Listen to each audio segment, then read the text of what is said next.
Saturday, 1st of July, and I'm going to tell you guys what I've done to the car, what I plan to do to the car, and just a little story behind it, because like I said, you guys are going to see this car probably more than any other car on this channel. So without further ado, let me get to where I'm going, and I'll show you my car. Alright, found my spot.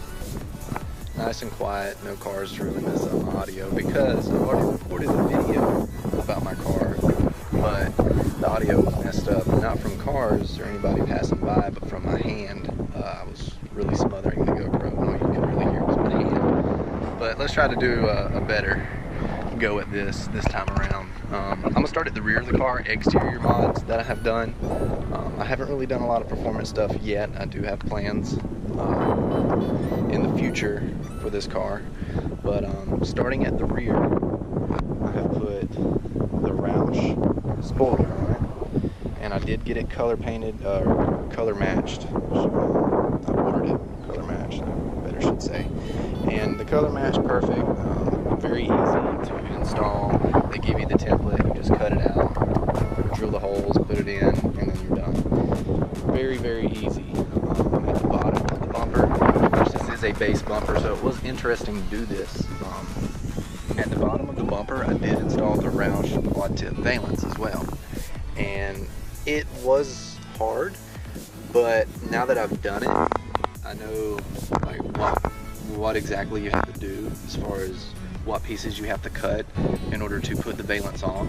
So it's not really that bad, and I actually kept my piece because I got some buddies that also has S550s, and they're probably interested in doing quad tips too. And I just got those quad tips off of eBay for like 60 bucks, and I went to my local muffler shop and they installed them for me.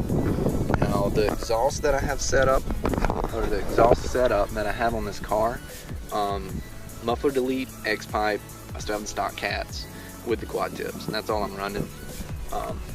Trying to save some money. Going to the side of the car, you can see that it is lowered.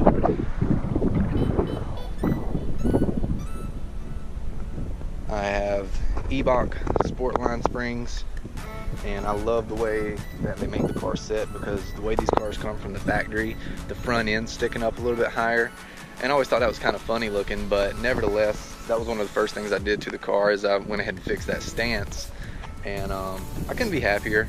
We installed them at the shop at the house. It wasn't too hard. If you know what you're doing, you can do like 90% of the stuff at your house, as long as you got the right tools, of course. But it wasn't too hard. You can see that this is a performance package car, because it does have the 6-piston Brembos on the front. And you also see my wheels.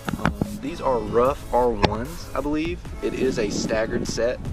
10.5 in the rear, 9.5 in the front. These are 20-inch rims.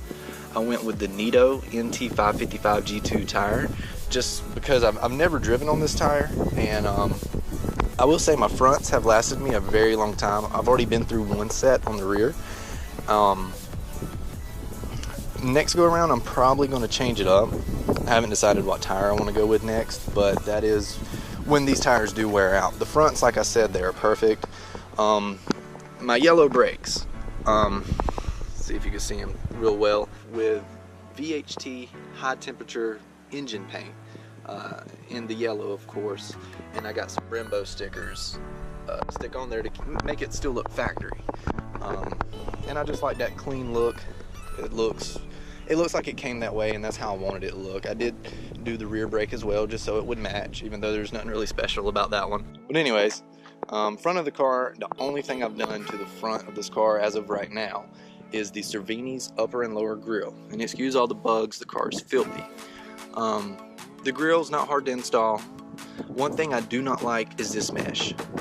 The paint that's on it will flake off and leave like rusty, like the metal behind it is rusty looking, and I've already had this respray both of my grills like 3 times now.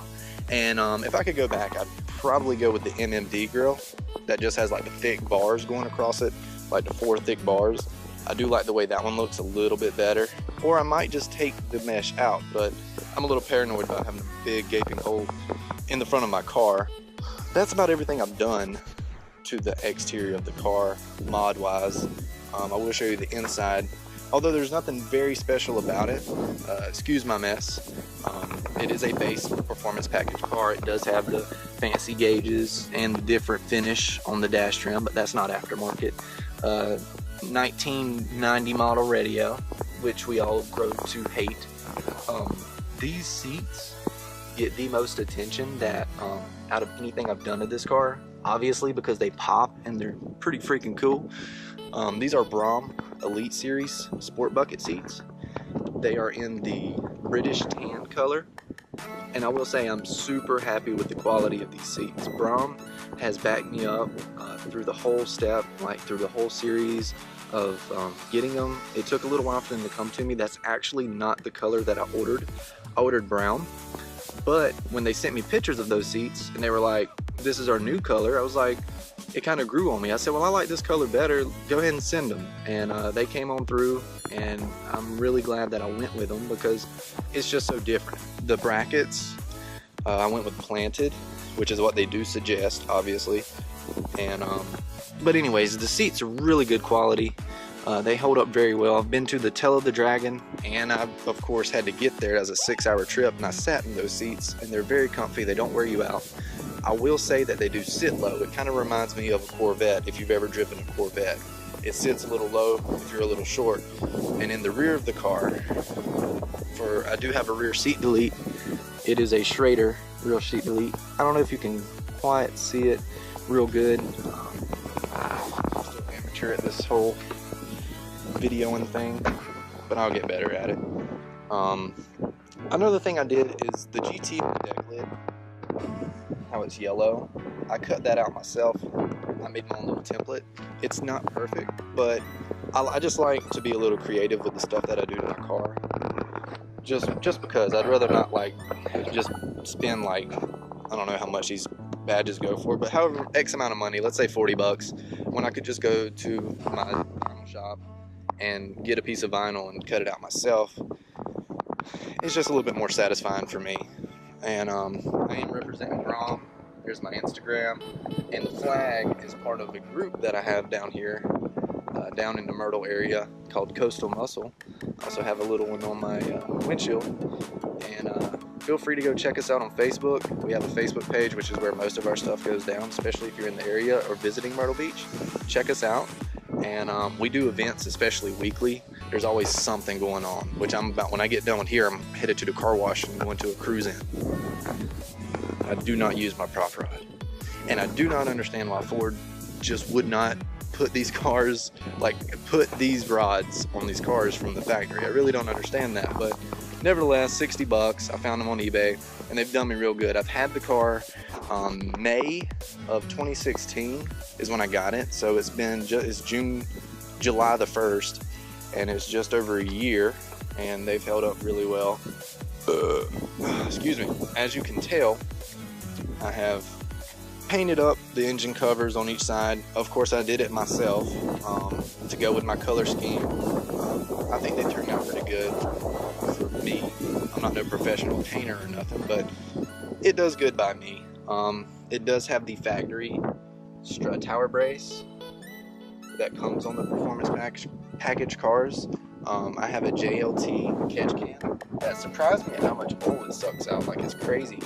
And on the other side, I have the breather kit. I did go with the air raid cold air intake, and no particular reason really. I just went with I just went with one, really, seriously. If I was to go again, I would get the PMOS. So yeah, I'm good. Guys, making sure I'm okay. If I could go with another cold air intake, it would definitely be the PMOS. They seem to get the most gains. But in the end, I want a blower, long tubes, a good tune. If I could get about 650 to the wheel, 600 to 650 to the wheel on a streetable car, because this car is basically daily driven.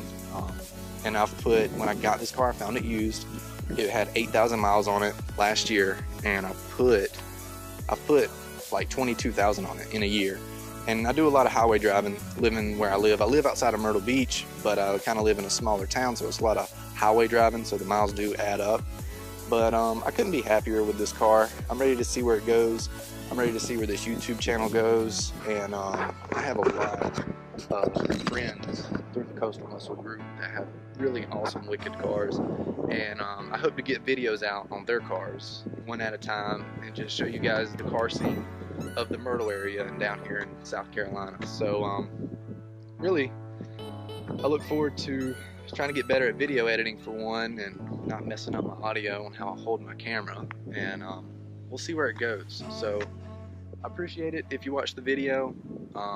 Please subscribe. There's more content to come. I'll work on it the best I can. Stay tuned. I can't promise that it'll be soon because I do work, but I will try to get some stuff out, and see you next time. Take it easy. Tell me like a Hellcat.